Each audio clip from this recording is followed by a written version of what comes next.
First contact's prejudice. The crystalline spires of New Geneva's diplomatic quarter pierced the morning fog like ancient sentinels. Commander Sarah Hayes stood at the observation deck of the United Earth Coalition headquarters, her reflection ghosting against the reinforced glass. 20 years of military service hadn't prepared her for this moment. Humanity's first official diplomatic contact with the Nixilian Empire. The morning briefing still echoed in her mind. They're highly advanced, Commander. Their biotechnology surpasses anything we've developed. But they're also incredibly dangerous. Trust your instincts. Admiral Chen's words carried the weight of humanity's future. Sarah adjusted her dress uniform, the metals catching the artificial light.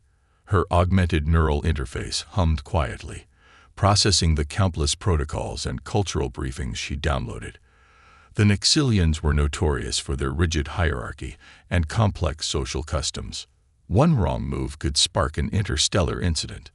The door behind her whispered open. "Commander, they've arrived," Lieutenant Rodriguez announced, his voice tight with tension. Sarah turned, squaring her shoulders. Time to make history, then. The diplomatic chamber was a marvel of human architecture, designed to impress while remaining neutral enough not to offend alien sensibilities. The Nixilian delegation had already taken their positions when Sarah entered.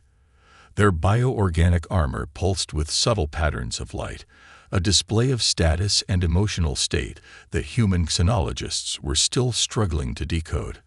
Among them stood one figure that immediately caught Sarah's attention. Taller than the others, with iridescent scales that shifted between deep purple and midnight blue, the Nixilian's presence commanded the room. According to Sarah's neural interface, this was Zorak, the Empire's chief diplomatic scout. Zorak's multifaceted eyes fixed on Sarah, and the commander felt a chill run down her spine. The Nixilian's bioarmor flashed a pattern that Sarah's interface translated as either curiosity or threat assessment. The xenologists weren't quite sure which. "Commander Hayes," Zorak spoke, her translator converting the complex harmonics of her native language into crisp English. "Your species has an interesting custom of sending military personnel to conduct peace talks." Sarah maintained her diplomatic smile. "We believe that those who understand the cost of war make the best advocates for peace." The patterns on Zorak's armor shifted again, this time more rapidly. "An elegant justification for keeping your weapons close at hand." The tension in the room thickened. Sarah's neural interface registered elevated heart rates among her human colleagues, but she kept her own pulse steady.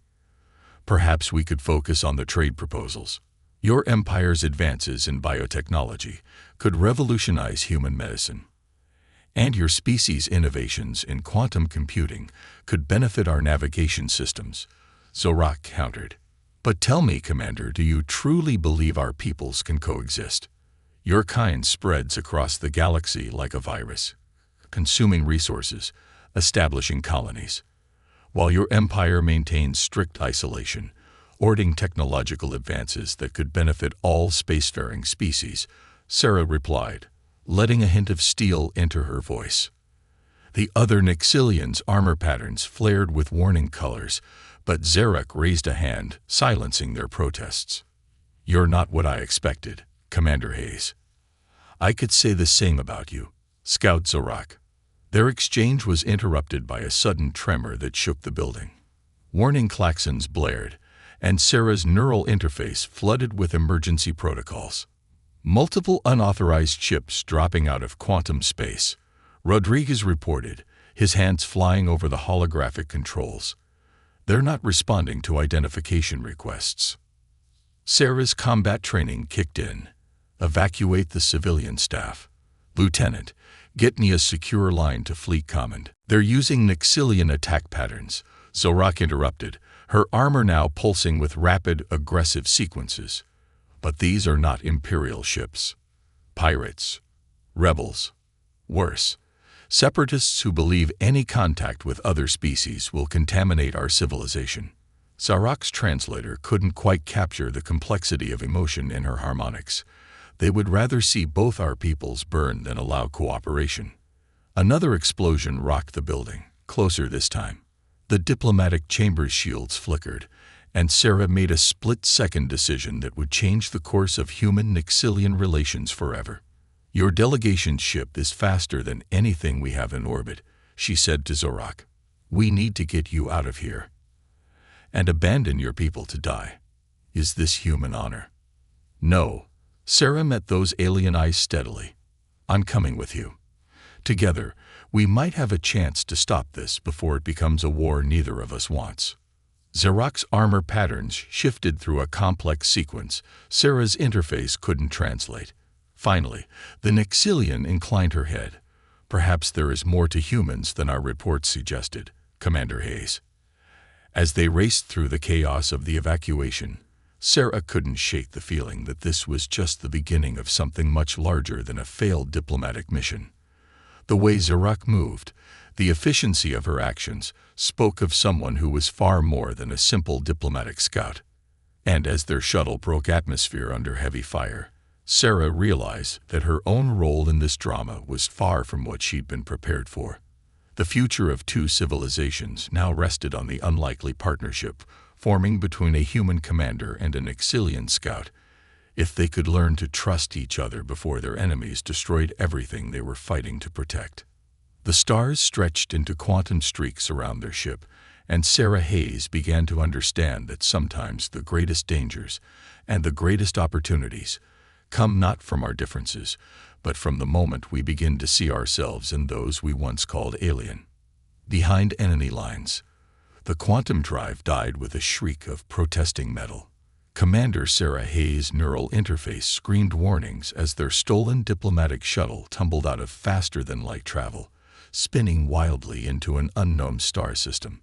Emergency lights bathed the cockpit in crimson, highlighting the increasingly agitated patterns rippling across Zorak's bio-armor.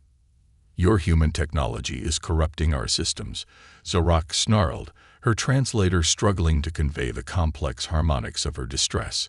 Her four-fingered hands danced across the organic control interface, trying to stabilize their descent. Sarah bit back a sharp retort. "The sabotage was already in place before we left. Someone knew this would happen." She diverted power from her neural interface to the shuttle's failing shields, ignoring the headache that bloomed behind her eyes. "There's a habitable planet in range, if we can."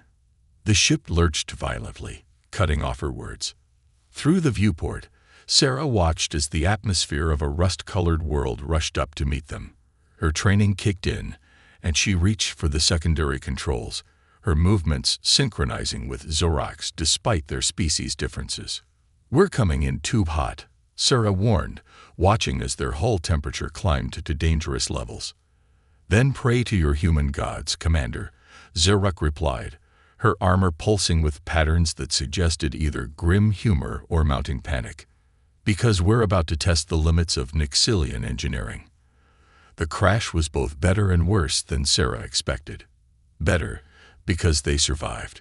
Worse, because they came down in the middle of what appeared to be a vast desert, with no sign of civilization in any direction. The shuttle's quantum communication array was destroyed, and their emergency beacon was barely functioning. Sarah pulled herself from the wreckage, her neural interface fritzing from the impact. The planet's twin suns beat down mercilessly, and she could taste copper in the air, higher oxygen content than Earth standard, but breathable. She found Zorak already outside, her bio-armor adapting to the harsh conditions. "The Separatists will be tracking us," Zorak said without preamble. "This crash wasn't meant to kill us. They want something." The diplomatic codes, Sarah realized. With those, they could bypass both Earth and Nixilian security protocols. Stage attacks that would look like they came from either side. Starting the war they desire. Zorak's multifaceted eyes scanned the horizon. "Your neural interface. It contains classified data." Sarah nodded, wincing as another surge of feedback crossed her neural links. "Same as your bio-armor. I guess we're both carrying secrets our governments would rather die with us than fall into enemy hands." A sound like distant thunder drew their attention skyward. Through the heat haze, Sarah spotted multiple ships entering the atmosphere. Their design was Nixilian, but the energy signatures her damaged interface detected were wrong. Hybrid technology, cobbled together from multiple sources. They're coming. Zarak's armor shifted to a camouflage pattern, blending with the rusty landscape. We should separate, double our chances of evading capture. Bad idea, Sarah countered, checking her sidearm, a prototype plasma pistol that had survived the crash. They'll pick us off individually. Together, we at least have a fighting chance. You would trust your life to an alien you met mere hours ago. I'm trusting the fact that neither of us wants to see our peoples destroy each other. Sarah met those alien eyes steadily, unless I'm wrong about that. The patterns in Zarak's armor shifted through several complex sequences before settling into something Sarah's interface translated as reluctant agreement. There are caves in those rock formations to the east. The mineral content should mask our signatures temporarily. Then that's our play. Sarah gestured to the shuttle wreckage. But first, let's leave our pursuers a welcome gift. Working together, they rigged the shuttle's remaining power core to overload. As they made their way across the desert, the explosion behind them lit up the alien sky, hopefully buying them precious time to plan their next move. The cave system was extensive, carved by ancient water flows into a maze of tunnels. Sarah's interface was able to map their immediate surroundings, while Zarak's bio-armor provided light through bioluminescent patches. The deeper they went, the more Sarah noticed strange markings on the walls. Not natural formations, but not any alien script she recognized either. These caves were inhabited once, Zarek observed, her harmonics carrying an undertone of scientific curiosity that her translator barely conveyed. An ancient civilization, perhaps. One that's not here anymore, Sarah noted grimly. Let's hope whatever ended them isn't still around. They found a defensible position deep in the cave system, near an underground water source. As they worked to establish a temporary camp, Sarah couldn't help but notice how efficiently they moved together, each compensating for the other's weaknesses. Her neural interface helped navigate the dark passages, while Zarak's superior strength and bio-armor made handling the heavy rock formations easier. Your species is surprisingly adaptable, Zarak commented as they finished securing their position. Most humans I've studied would have panicked by now. Most Nixilians I've studied wouldn't work with a human at all, Sarah countered. Guess we're both breaking stereotypes today. A distant echoing through the caves interrupted their conversation. The separatists had landed and were beginning their search. Sarah checked her weapon while Zarak's armor shifted to battle configuration, previously hidden weapons emerging from beneath the scales. They'll find us eventually, Sarah said quietly. We need a plan that doesn't end with us dying in these caves. Agreed. Zarak's armor pulsed with what Sarah was beginning to recognize as determination. But first, Commander Hayes, there's something you should know about why I was really at that diplomatic meeting. Before she could continue, a series of explosions rocked the cave system. Their pursuers were getting closer, and with them, the chance to discover the truth about why their missions had intersected, if they survived long enough to uncover it. Breaking barriers. Another explosion shuddered through the cave system, closer this time. Dust and small rocks rained down from the ceiling as Sarah and Zarak pressed themselves against the rough wall of their hiding spot. The Nixilians' bio-armor pulsed with muted patterns, carefully controlled to avoid detection. I am not merely a diplomatic scout, Zarak began, her harmonics pitched low. I am part of an elite division within the Empire. We call ourselves the Truth Seekers. We've been investigating corruption within our highest ranks, officials who profit from keeping our species isolated and in conflict. Sarah's neural interface registered elevated stress patterns in Zarak's biosignatures, suggesting the admission cost her dearly. And the separatists. They are a symptom of a larger disease. Someone is manipulating both our peoples, Commander. The diplomatic mission was a cover. I was there to track a conspiracy that threatens both Earth and the Empire. The revelation hung between them as another explosion rocked their shelter. Sarah's mind raced, connecting dots she hadn't seen before. The attack on the diplomatic quarter wasn't just about stopping peace talks. No, Zorak confirmed. They needed to eliminate specific individuals who were getting too close to the truth, including both of us, it seems. Sarah's neural interface pinged a warning. Movement in the tunnels ahead. She raised her hand for silence, and Zorak immediately stilled, their previous conversation forgotten in the immediate need for survival. Years of training had taught Sarah that trust in combat wasn't about words. It was about actions, about knowing your partner would move exactly when and where needed. 3 separatist warriors appeared at the tunnel junction, their hybrid armor a twisted mockery of traditional Nixilian biotechnology. Sarah's interface identified multiple weapon systems, some Nixilian, others clearly reverse-engineered from human technology. Zorak moved first, her bioarmor extending razor-sharp projections as she launched herself at the nearest attacker. Sarah followed instantly, her neural interface synchronizing with her plasma pistol for perfect accuracy even in the low light. The separatists were skilled, but they hadn't expected their targets to work together so effectively. The fight was brutal and quick. Sarah's shot took down one attacker, while Zorak engaged the other 2 in close combat. The Nixilian moved with lethal grace, her bioarmor adapting to each attack. Sarah found herself mesmerized by the deadly dance until her interface warned of more hostiles approaching. "We need to move," she called out, just as Zorak finished dispatching the last separatist. "There's a larger chamber ahead with multiple exits, better defensive positions." They ran through the twisting tunnels, their footsteps echoing despite their best efforts at stealth. Sarah's interface mapped their path while Zorak's superior night vision kept them from stumbling in the darker passages. They burst into the larger chamber just as another explosion collapsed the tunnel behind them. The chamber was enormous, its walls covered in the same strange markings they'd seen earlier.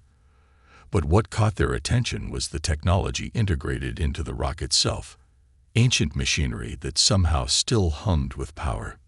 "This is impossible," Zorak breathed, her armor patterns shifting rapidly with excitement. "These are predecessor artifacts. My people have only found fragments before, never an intact installation." Sarah's interface was struggling to analyze the alien technology. "Predecessor? You mean this belonged to whatever civilization used to live here? A species so advanced they were crossing galaxies when both our peoples were still learning to make fire." Zorak approached one of the walls, her bioarmor interfacing with the ancient systems. Their technology was based on principles we're only beginning to understand. A holographic display suddenly burst to life in the center of the chamber, filling the space with swirling patterns of light. Sarah's neural interface began translating furiously, trying to make sense of the data streaming past. "It's some kind of monitoring station," she realized. "These patterns, they're showing quantum communication networks. Current ones." Zorak's armor pulsed with confirmation. "The predecessors built a galaxy-wide network of these installations. If we can access its systems, we could track the separatists back to their source," Sarah finished. "Maybe even find proof of this conspiracy you're investigating." The moment of discovery was interrupted by weapons fire from one of the other tunnels. Separatist forces had found them, pouring into the chamber from multiple directions. Sarah and Zorak found themselves backed against the ancient control panel, surrounded. "Surrender the human," the separatist leader demanded, his twisted bioarmor crackling with corrupted energy. "The Empire has no quarrel with its own kind." Zorak's response was immediate and shocking. She stepped in front of Sarah, her armor flaring with protective patterns. "She is under my protection. By the ancient laws of the Empire, I claim her as my bond partner in this fight."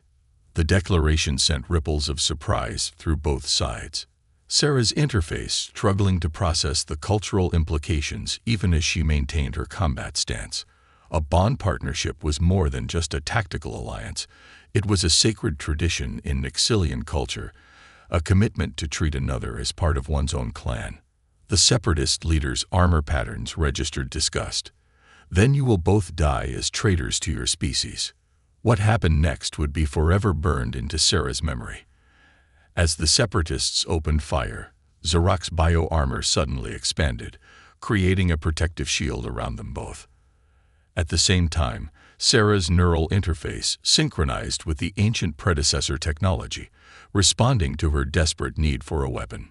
The chamber's holographic display transformed into something else entirely, a defense system that had lain dormant for millennia. Energy pulses swept through the room, targeting the corrupted bio-armor of the Separatists, while leaving Sarah and Zarak unharmed. When the light faded, they stood alone in the chamber, surrounded by unconscious enemies. Sarah turned to Zarak, whose armor was slowly returning to its normal configuration. "A bond partnership?" she asked, unable to keep the mix of confusion and something else out of her voice. "It was necessary for your protection," Zarak replied, but her armor pattern suggested there was more to it. And, perhaps not entirely tactical in nature. Before Sarah could respond, her interface detected new signals from the predecessor installation. The holographic display had stabilized, now showing a clear map of quantum communication networks across this sector of space. And there, hidden in the patterns, was something that made both of them freeze in shock. "Those energy signatures," Sarah said slowly. "They're coming from inside both our governments." Zarak's armor pulsed with grim confirmation. The conspiracy goes deeper than even the truth-seekers suspected. And now we have proof. As they stood in the ancient chamber, surrounded by the unconscious bodies of their enemies and the ghosts of a long-dead civilization, Sarah realized that their partnership, bond or otherwise, had become something neither of them could have predicted. They had started as representatives of distrustful species and become something more, proof that their people's differences could be overcome. But with the evidence they'd discovered came a new challenge. The real enemy wasn't on this forgotten planet.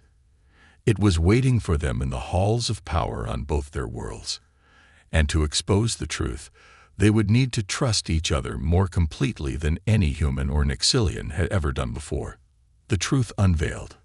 The predecessor chamber hummed with ancient power as Sarah worked to download the quantum network data into her neural interface. Each passing moment felt like an eternity, knowing their unconscious enemies wouldn't stay that way forever. Zarak stood guard, her bio-armor still showing residual patterns from their recent bond partnership declaration. "The download's at 60%, Sarah reported, fighting against the growing headache as her neural interface struggled to compress the vast amount of data. But something's wrong. These transmission patterns, they're not just communication networks." Zarak moved closer, her armor interfacing with the holographic display. "Explain." "They're weapon signatures, massive ones, hidden in quantum space." Sarah's voice tightened as her interface decoded more information. "Someone's been building an arsenal that could destroy both our civilizations. The Separatists are merely pawns." Zarak's harmonics carried a note of dawning horror that her translator barely conveyed. "The real threat comes from those who profit from keeping our species afraid of each other. War profiteers and isolationists working together across species lines, despite their claimed hatred of cooperation." A groan from one of the fallen Separatists interrupted their discussion. Sarah's interface indicated the defense system's effects were wearing off faster than expected. They needed to move. "Download complete," Sarah announced, disconnecting from the ancient console. "But this data's worthless if we can't get it to people we trust. Who's left that isn't potentially compromised?" "Admiral Chen," Zarak said without hesitation. "My investigation showed he actively opposed the isolationist factions in your military. And in the Empire," she paused, her armor patterns shifting with internal conflict. "There is one. My clutch sister, Venra. She commands a battle group tasked with protecting our outer colonies. Can we reach them?" "The Separatists shot down our shuttle's quantum communicator." Zarak's armor rippled with what Sarah was learning to recognize as satisfaction. "This installation isn't just a monitoring station.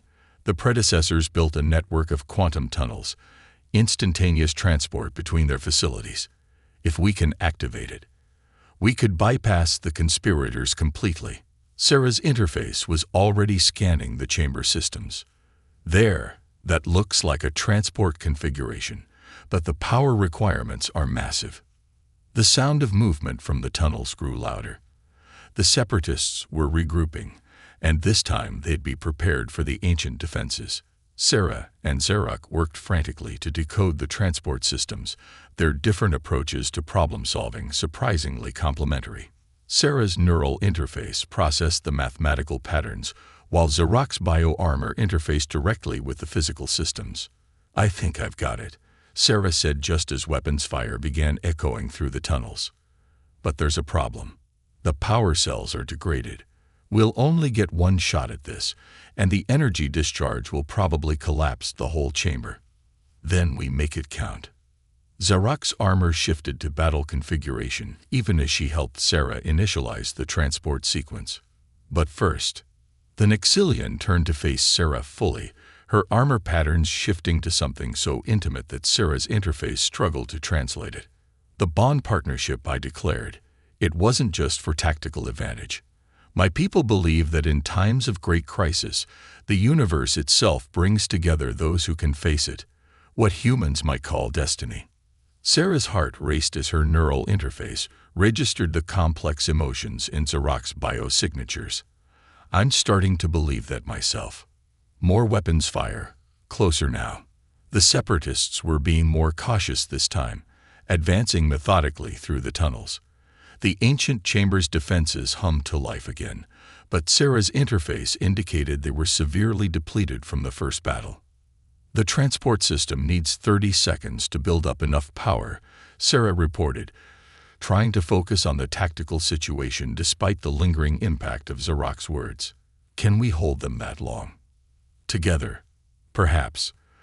Zarok's armor extruded additional weapons as she took up a defensive position. "But Sarah, if this fails, I want you to know that meeting you has changed everything I thought I knew about humans. And you've shown me that sometimes the greatest courage is questioning what we've always been taught to believe." Sarah's interface synced with her plasma pistol as she moved to cover the opposite approach. "Ready? Ready." The separatists attacked from all tunnels simultaneously, their corrupted bio-armor now adapted to resist the ancient defenses. Sarah and Zarok fought back-to-back, their movements perfectly synchronized. Sarah's enhanced accuracy dropped targets at range, while Zarok's bio-armor engaged in devastating close combat. 20 seconds. A separatist breached their perimeter, but before he could fire, Zarok's armor extended a blade-like projection through his chest. Sarah's neural interface warned of incoming explosives, and she tackled Zarok behind a column just as the blast wave hit. 10 seconds. "The transport's powering up," Sarah called out, her interface struggling to maintain the complex activation sequence while managing combat protocols. "But we need to be in the center of the chamber for transport." 5 seconds. They broke from cover together, running for the transport zone as weapons fire filled the air. Sarah's interface took a critical hit, sending spikes of pain through her skull. Zarok's armor was scored and damaged, but still maintaining integrity. 3 seconds. They reached the center just as the separatist leader appeared, carrying a weapon that Sarah's damaged interface identified as a quantum destabilizer, capable of ripping apart matter at the subatomic level. 2 seconds. Zarok's armor enveloped them both as the weapon fired. Sarah felt the Nixilian's arms wrap around her protectively, their bodies pressed together as reality itself seemed to tear apart around them. 1 second. The quantum tunnel activated, transforming them into pure energy just as the destabilizer beam reached their position. The last thing Sarah saw was the chamber collapsing, burying their enemies and the ancient installation forever. The transport felt like being torn apart and reconstructed atom by atom. When reality reasserted itself, they found themselves in another predecessor installation, this one aboard what appeared to be a space station in high orbit around a gas giant. They collapsed together, Zarok's armor slowly retracting to its normal configuration. Sarah's neural interface was barely functioning, but it confirmed they were both alive, if battered. Did the data survive? Zarek asked weakly. Sarah ran a diagnostic. Yes. Everything we found about the conspiracy, the hidden weapons, all of it. But she hesitated, reading the station's output through her damaged interface. We've got another problem. This installation's sensors are picking up multiple ships approaching, and I don't think they're friendly. Zorak struggled to her feet, helping Sarah up as well. Her armor patterns showed exhaustion but also determination. Then we're not done fighting yet. No, Sarah agreed, checking her nearly depleted plasma pistol. But at least we're in this together. As they prepared to face whatever was coming, Sarah realized that their bond had become something neither of their species had ever anticipated. Proof that the barriers between them were more imagined than real. Now they just had to survive long enough to make both their peoples understand that truth. Unity's dawn. The predecessor space station's corridors seemed to stretch endlessly, their ancient walls thrumming with power that had endured millennia of silence. Sarah's damaged neural interface flickered as it tried to map their surroundings, while Zarak's bio-armor had shifted to a low-power configuration to conserve energy. Multiple vessels approaching, Sarah reported, reading the station's sensor data. 3 Earth Coalition destroyers and 4 Nixilian warships. They're arranged in attack formation against each other. The conspirators are making their move. Zarak's harmonics carried grim certainty. With both our species' leadership believing we died in the separatist attack, they can stage an incident here that would trigger full-scale war. Sarah's interface pinged a priority alert. We've got incoming transmissions. They're broadcasting on both Earth and Nixilian emergency frequencies.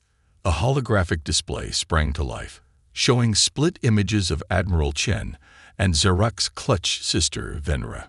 Both looked battle-ready and deeply suspicious of each other. This is Admiral Chen of the Earth Coalition. Nixilian forces, you have entered restricted space. Stand down or. This sector belongs to the Empire. Venra interrupted, her bio-armor pulsing with aggressive patterns. Your presence here is an act-off. Stop! Sarah and Zarak shouted simultaneously, stepping into view of the transmission pickup. Their appearance caused immediate shock on both sides. Commander Hayes. Chen's voice carried disbelief. We thought you were killed in the attack. Sister. Venra's armor patterns shifted rapidly through surprise to confusion. How are you? There's no time. Zarak cut in. Both our fleets are being manipulated. We have proof of a conspiracy reaching into the highest levels of both governments. Sarah's neural interface connected to the station's communication array, beginning to transmit the data they discovered. The separatist attack, the diplomatic mission's failure. It was all orchestrated by people who profit from keeping our species in conflict. The weapons signatures in quantum space, Chen said slowly, reviewing the data. These are Earth Coalition designs, but they're synchronized with Nixilian technology. Impossible, Venra declared, but her armor patterns showed growing concern. Unless the missing resources from the outer colonies, the unexplained transfers of technology. It all leads to this. Warning alarms suddenly blared through the station. Sarah's interface detected new quantum signatures emerging from hiding. Multiple ships dropping out of stealth. Their signatures matched the weapon designs we found. A new voice cut across all channels, one that made Zarak's armor flare with recognition. How disappointing. We had such an elegant solution planned. High Commander Ixal. Zarak's voice carried equal parts rage and betrayal.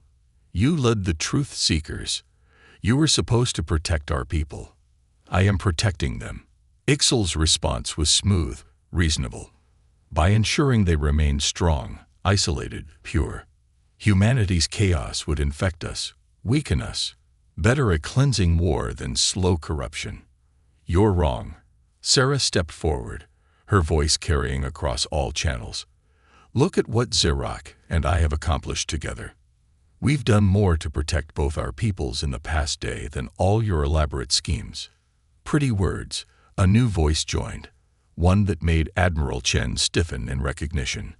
But sentiment won't protect Earth from alien influence. Better to strike first, ensure our survival. Fleet Admiral Drake's face appeared alongside Ixel's transmission. I'm sorry, Chen. Sometimes protection requires sacrifice.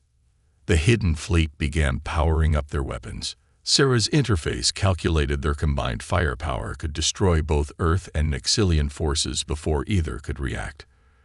But there was something else in the data, something about the quantum signatures. Zarak, she said urgently. The predecessor station. It's not just monitoring quantum space, it's maintaining it. The ancient network is still active, still holding reality together in this sector. Zarak's armor patterns shifted as she made the connection. And if we disrupt it, their quantum-based weapons would backfire.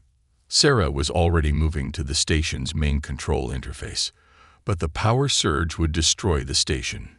We have no way out. Then we make our last stand mean something. Zarak's armor merged with Sarah's neural interface, their combined knowledge working to understand the ancient systems. Admiral Chen, Venra, get your ships to minimum safe distance. What we're about to do will destabilize quantum space in this entire sector. You'll die. Venra's armor showed patterns of distress that transcended the translator's ability to convey. Maybe, Sarah answered, her hands flying over the controls as Zarak's armor helped channel power to the ancient systems. But we'll die proving that our species can work together, trust each other, even love each other. That has to be worth something. The conspiracy fleet opened fire just as Sarah and Zarak activated the predecessor systems. Reality itself seemed to bend as quantum space distorted around them. The enemy ship's weapons turned back on themselves, their quantum-based technology torn apart by the very forces they try to control. In the chaos, Sarah felt Zarak's armor envelop her once more, their bodies pressed together as the station began to break apart. No regrets. The Nixilian asked softly. None, Sarah replied, turning to meet those alien eyes that had become so dear to her. We changed everything. The station's destruction lit up quantum space like a new star being born. But in the aftermath, as both fleets searched the debris field, they found something extraordinary. The predecessor technology, combined with Zarak's bio-armor and Sarah's neural interface, had created a protective cocoon that preserved them through the quantum disruption. They were found floating in space, still wrapped in each other's arms, their technologies permanently merged into something entirely new, just as they themselves had become something more than either species had imagined possible. In the months that followed, their survival became a symbol of hope. The conspiracy was exposed, its leaders brought to justice. But more importantly, the barriers between their species began to fall. Other humans and Nixilians followed their example, forming bonds of friendship and even love. Sarah and Zarak's story became legend, the human and the Nixilian who proved that the greatest strength comes not from isolation, but from embracing difference. Their bond partnership became the first of many, a bridge between two peoples who discovered they were better together than apart. And as they stood years later on the observation deck of a joint Earth-Nixilian space station, watching ships from both their peoples working together in harmony, Sarah's neural interface merged once more with Zarak's bio-armor in what had become their own private form of embrace. Did you ever imagine it would end like this? Sarah asked, watching a group of human and Nixilian children playing together in the station's garden dome. End. Zarak's armor rippled with amusement and love. My dear Sarah, this is only the beginning. Above them, the stars stretched endlessly, holding promises of new adventures, new discoveries, and new bonds waiting to be forged between peoples who once thought themselves too different to ever understand each other. In the end, their story proved that the greatest danger was not in our differences, but in forgetting our capacity to overcome them through trust, courage, and love.